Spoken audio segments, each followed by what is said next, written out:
Welcome to the first in a new series of weekly shows focusing on the key macro trends affecting FX and the broader market. Now, please remember that none of this is investment advice. It's for education and engagement purposes only. When investing, understand your own risk tolerance, time horizon, and investment objectives. And then, invest accordingly. This week, we'll look at the factors influencing the recent market uncertainty and whether these will disappear before year end. And let's face it, if you've been invested in the more volatile end of the market, you've probably noticed that the last few weeks have been quite tricky. Bitcoin has had one of its 30% pullbacks, whilst Meta, the Mag 7 stalwart, has lost about 20% of its value. But despite this uncertainty, the S&P 500 is still within a whisker of its all-time high, although it's also been testing its own 6-month uptrend. Investors have been getting nervous, with many gauges of sentiment registering extreme fear. So what are the current issues? Will they persist into year-end, or will conditions ease enough for a rally to take hold? Well, let's start with the broad-based dollar index, which has rallied back to the big 100 level in recent weeks. Now, a strengthening dollar is usually a sign of tighter liquidity, which is normally bad for risk assets. And this recent strength has actually reversed a 12-month trend, because since Trump's inauguration, the dollar had been much weaker, in part due to the uncertainty surrounding tariffs and trade. But this period was generally good for other risk assets, such as commodities and emerging markets.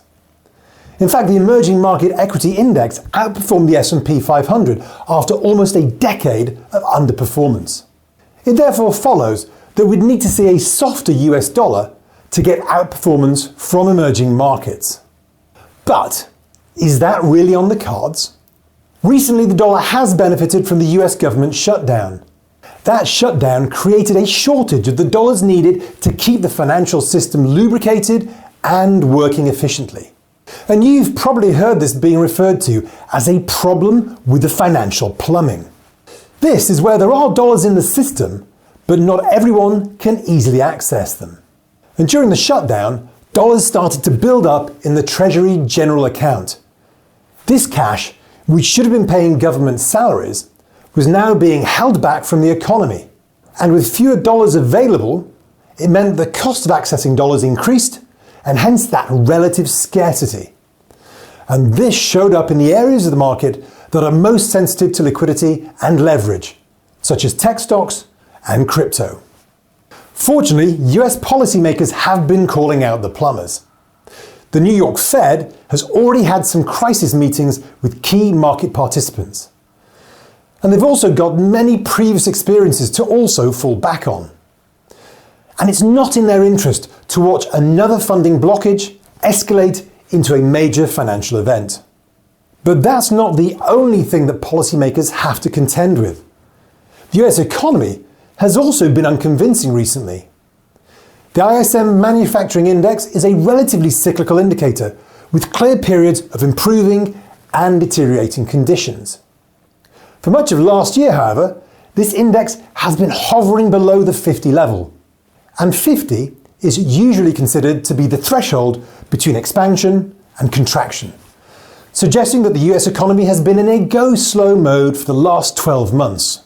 And so, the important question is, will policymakers react to either or both the plumbing and the economy? Well, they certainly are looking at the taps on the dollar liquidity pipes.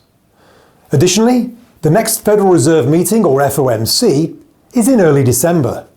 Rate cut expectations have fallen from 80% earlier this month to about 50-50 recently. But there's plenty of time for those odds to rise again if the data deteriorates over the next 3 weeks. And the US does not operate in glorious isolation either. Japan's policymakers have already announced their own domestic $110 billion support package. And all of this is part of a global pattern of liquidity provision that supported things like gold's phenomenal run over the last few years, And that's one of the reasons why investors still like to allocate to gold. You see, policymakers have very little to gain by making it hard to get hold of dollars. And if they can keep the DXY around that key 100 level, then investors will be hopeful that the year end will also be bringing gifts.